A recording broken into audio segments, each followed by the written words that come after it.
You ever see something so wrong, so sudden, your brain just refuses to accept it? That's what happened the morning my wife got punched in the face by a self-proclaimed HOA compliance officer. It was 7:14 a.m., and Harper was already outside, coffee in one hand, her other adjusting the old iron latch on our pasture gate, the one the HOA suddenly decided was a non-uniform perimeter violation. We'd lived on that land for 3 years. 30 acres of peace, tucked against the low ridges outside Whisper Ridge Estates. We weren't part of the HOA. We never signed anything. But lately, they'd been getting bold, sending notices, patrolling near the fence line, citing us for rules that didn't apply. That morning, it escalated. 2 men pulled up in a matte black side-by-side. One was short and twitchy, clipboard in hand.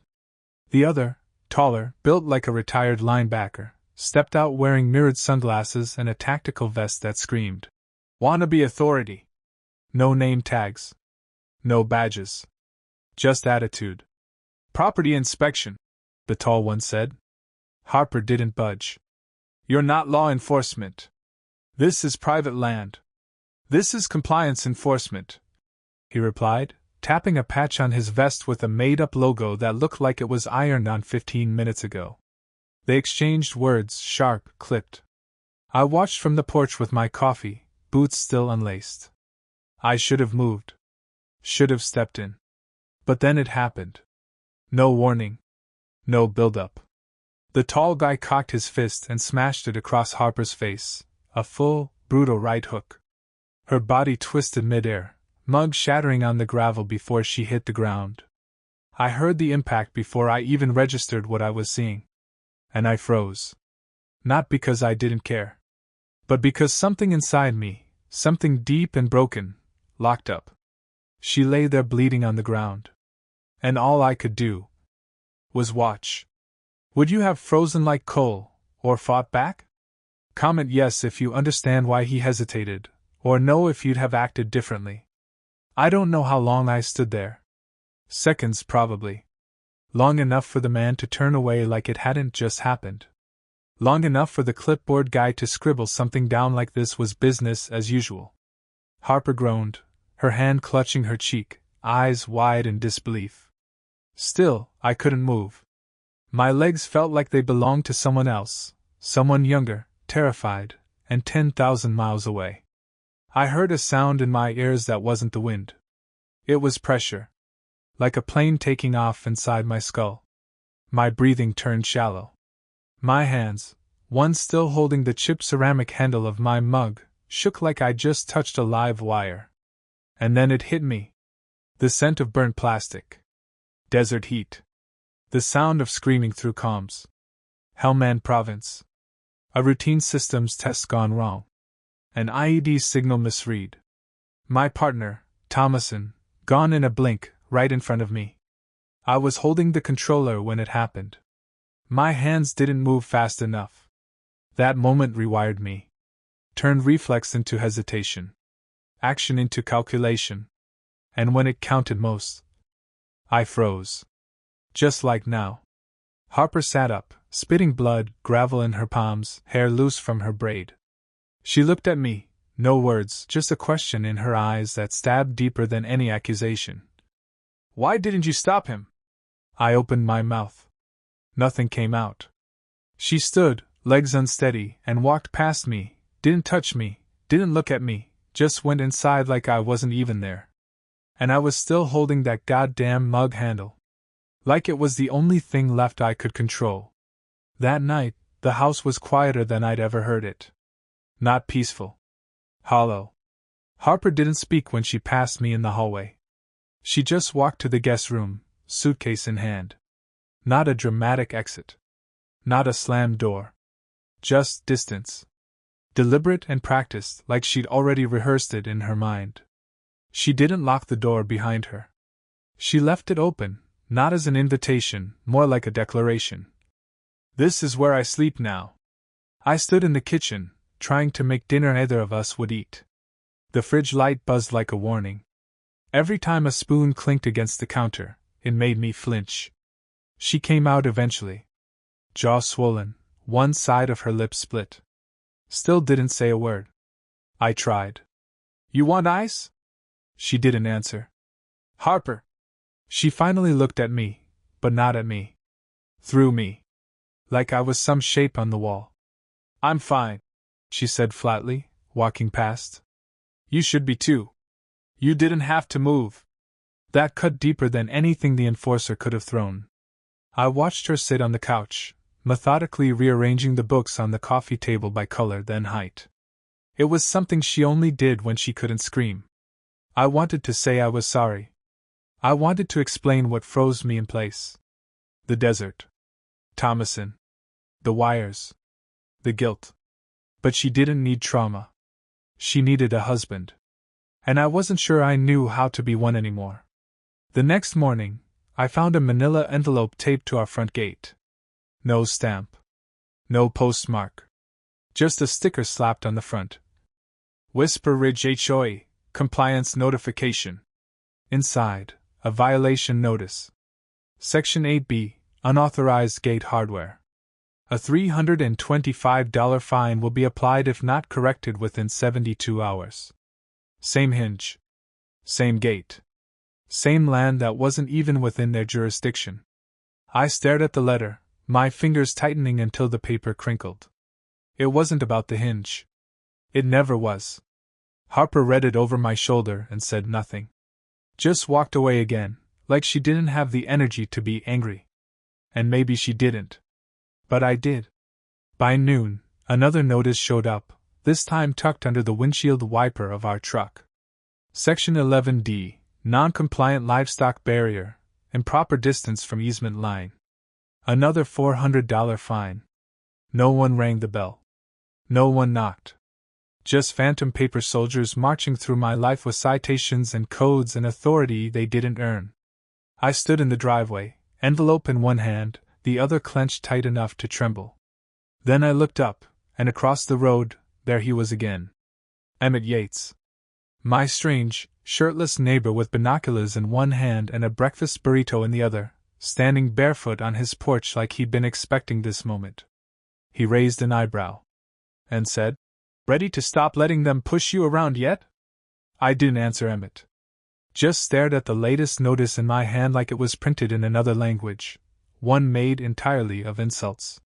"Come over," he said, already walking back into his cabin. "I got something you need to see." 10 minutes later, I was in his workshop. If Harper ran on precision and silence, Emmett ran on chaos and caffeine. His place smelled like solder, pine tar, and regret. Wires snaked across every surface.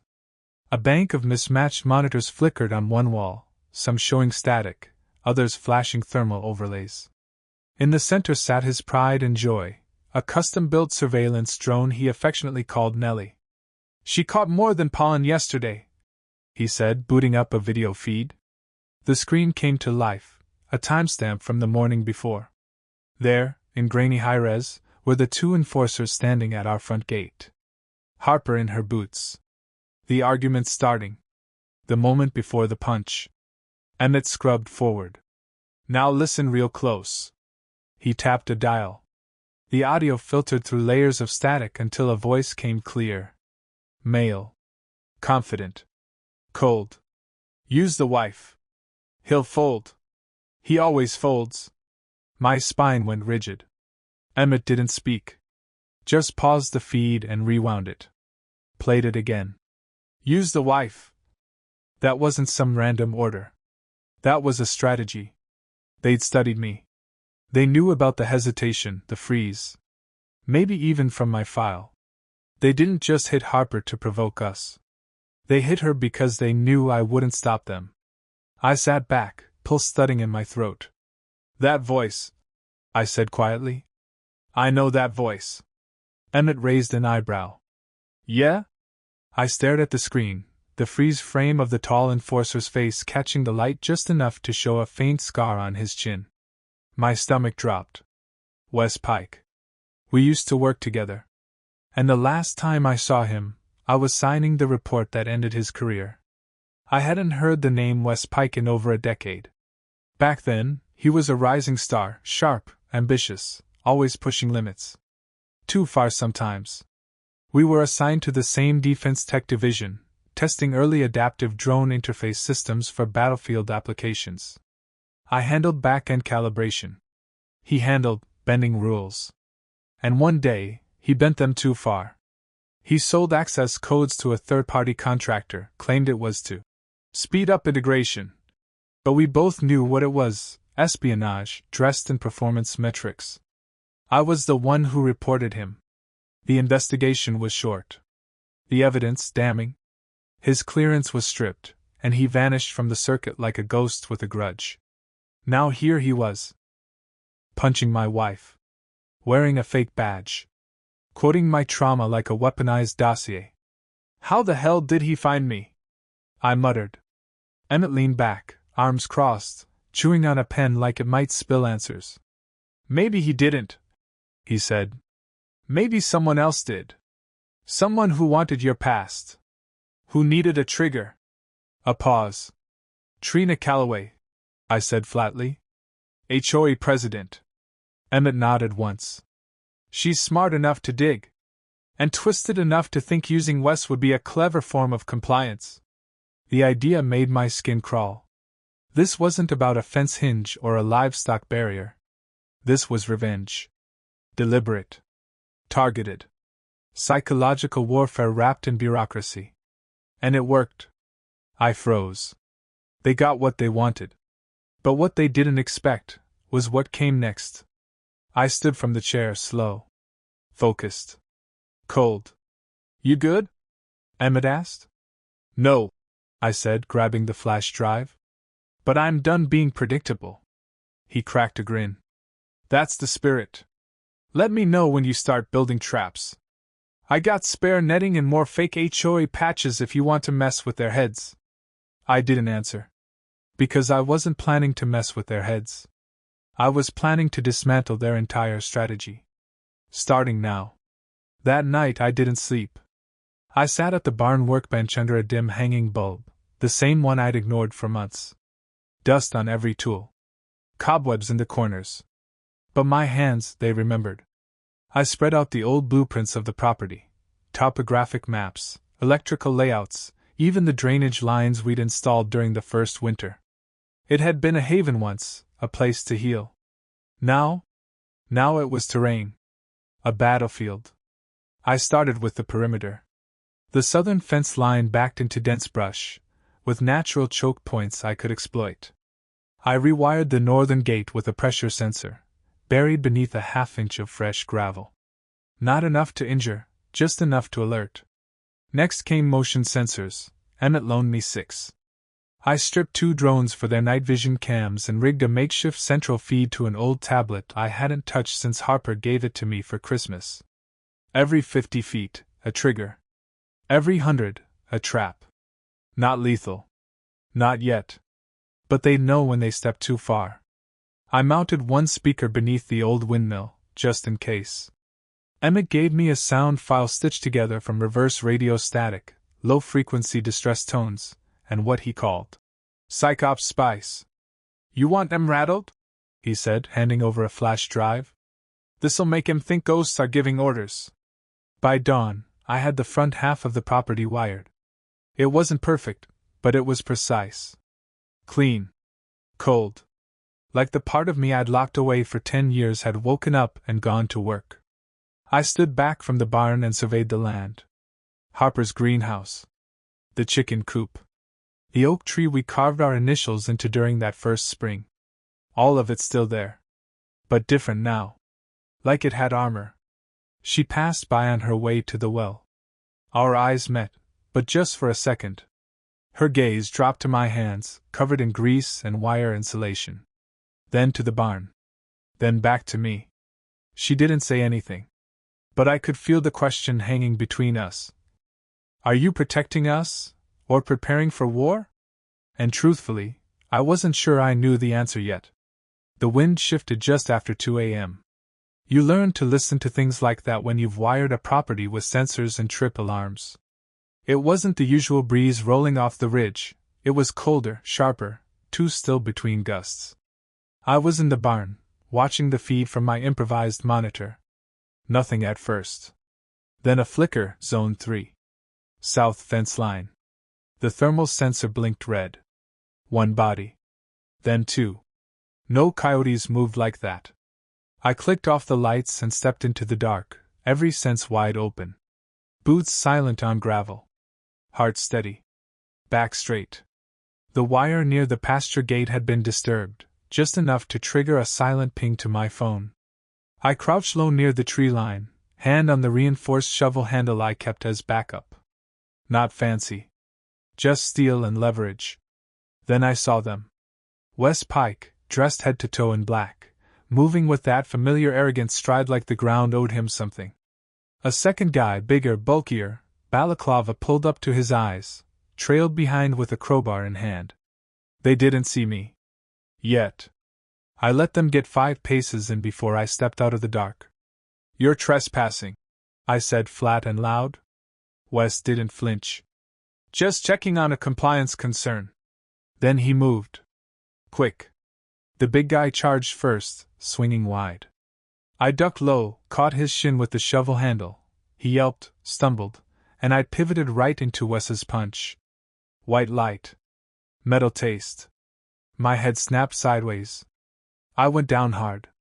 Dirt in my teeth. But instinct took over before thought could catch up. I rolled, grabbed a loose length of steel wire, and hooked it around the big guy's ankle, yanking as hard as I could.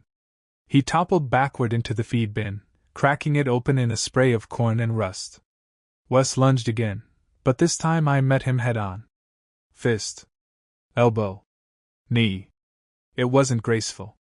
It wasn't trained. It was pure survival. We crashed into the barn wall, tools clattering to the ground. I caught him with a hard right to the ribs, and he staggered. That's when I saw her. Harper. Barefoot. Standing at the porch in her robe. Eyes wide, not with fear, but something else. Recognition. And maybe, disbelief. She wasn't seeing the man who froze. She was seeing what came after. I shoved Wes back into the gravel. He scrambled to his feet, breathing hard. "We're not done," he spat, clutching his side. "Yes, we are. I didn't chase them. I didn't call the cops. I just stood in the dark, bleeding, breathing, shaking. And Harper never said a word. She just slowly turned and walked back inside. If you think Cole was justified in defending his land, drop a 1 in the comments. If you think he went too far, drop a 2. The sun was barely up when she spoke. I was on the porch, shirt stained, knuckles raw, a cracked ice pack balanced between my ribs and a half-empty thermos of Emmett's infamous recovery brew. Harper stepped outside, quiet as breath. She didn't sit. Didn't even look at me at first. "You didn't hesitate," she said softly, arms crossed over her chest. It wasn't a compliment. I said nothing. Just stared out at the fence line, where the bent wire still shimmered in morning dew. She stepped closer. "Last week, you froze when he hit me. But last night you fought like—" She stopped. The rest of the sentence hovered in the air. "Like what?" I asked, not turning. "Like you were waiting for it," she said. Her voice was steady, but there was something under it. Not anger. Not hurt. Fear. I finally looked at her. "I was protecting us." "No," she said. "You were fighting him. That's not the same thing." Silence. Just the wind shifting across the field. Then she asked it, the question that had been building since the moment I stood still and let her fall. "Did you do it for me, Cole? Or did you do it for you?" I didn't answer. Because I didn't know. She waited a few seconds more, then turned and walked back inside. But this time, she shut the door all the way. Not a slam. Just a quiet, final click. And somehow, that sound hurt more than Wes's punch ever could.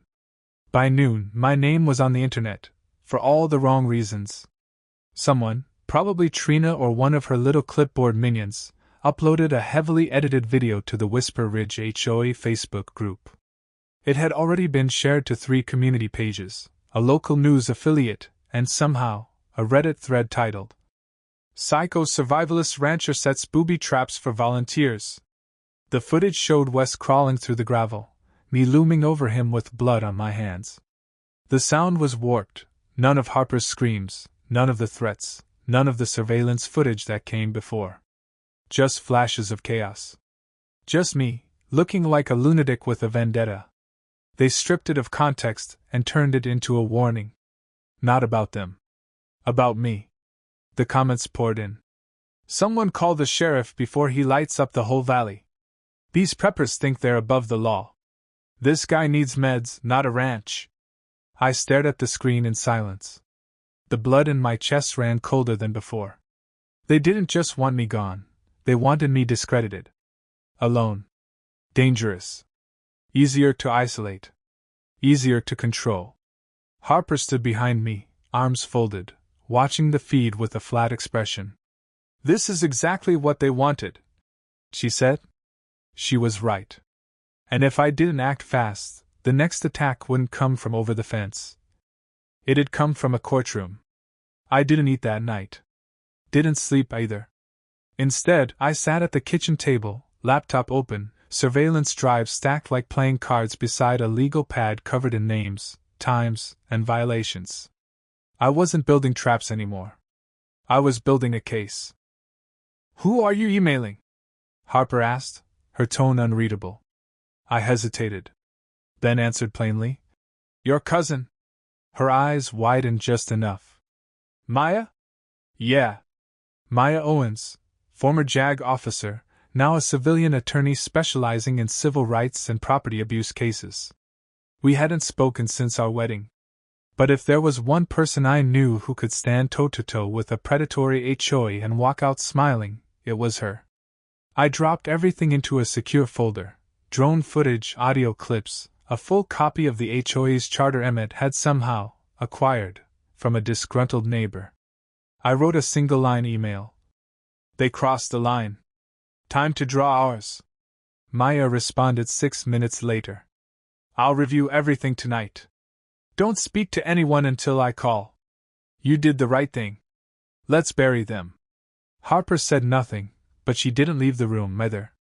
She watched as I clicked send. Watched as I printed every file and stacked them neatly into a binder like ammunition. For once, my hands weren't shaking. I wasn't a soldier anymore. I wasn't a victim either. I was a man preparing to win. Not with fists.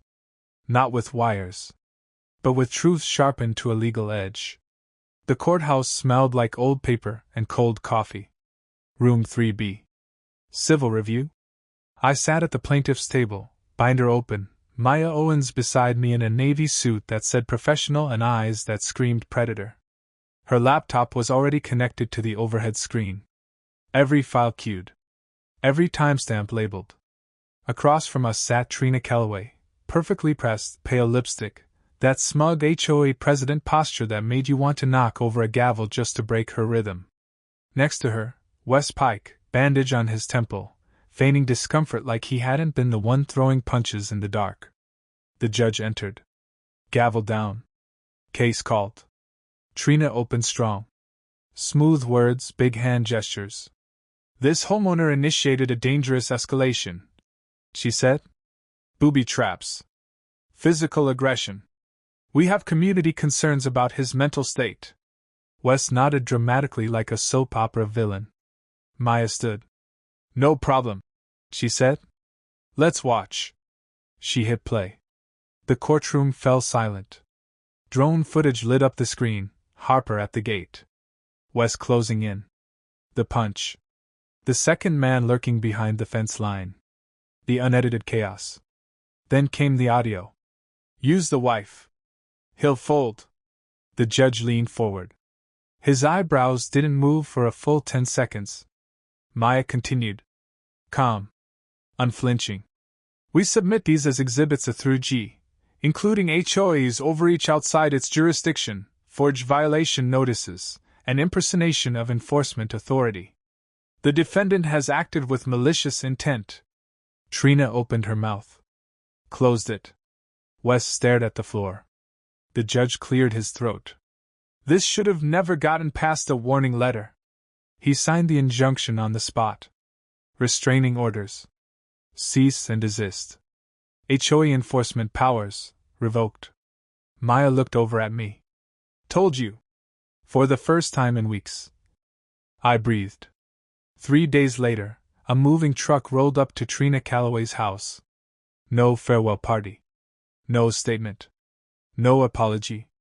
Just a single post on the HOA bulletin board. Resignation effective immediately. Best of luck. No one replied. Wes Pike disappeared the same day. His HOA security patch didn't show up again. Neither did his smug face or bruised ego. I heard whispers that his name was wiped from the community registry. No one filed a complaint. No one missed him. The Whisper Ridge HOA officially dissolved the following week. Turns out, half the board never legally existed. The documents Trina used to enforce compliance? Fakes. Her authority? A lie signed in ink and intimidation. I didn't gloat. I didn't celebrate. I just took down the motion sensors, unwired the trip alarms, and rehung the American flag on the pole near the oak tree. It fluttered in the breeze like nothing had happened. But everything had. That night, I sat on the porch with a black coffee in one hand and nothing in the other. No wire. No weapon. No weight. The screen door creaked. Harper stepped out, barefoot, hair pulled back in the way she always wore it before this all started. She didn't say anything. Just eased herself into the chair next to mine. Not close. Not far. Just there. We watched the moon climb the ridge together in silence. After a while, she spoke. You didn't freeze. No, I said. Not this time. She nodded once. And that was enough. Because I didn't win by fighting. I won by making sure I'd never have to again. Love seeing HOA get put in their place? Hit that subscribe button. We've got more stories just like this one. Some battles aren't won with fists. They're won with clarity, patience, and the courage to draw a line, not in anger, but in principle. Cole Maddox didn't fight to prove his strength.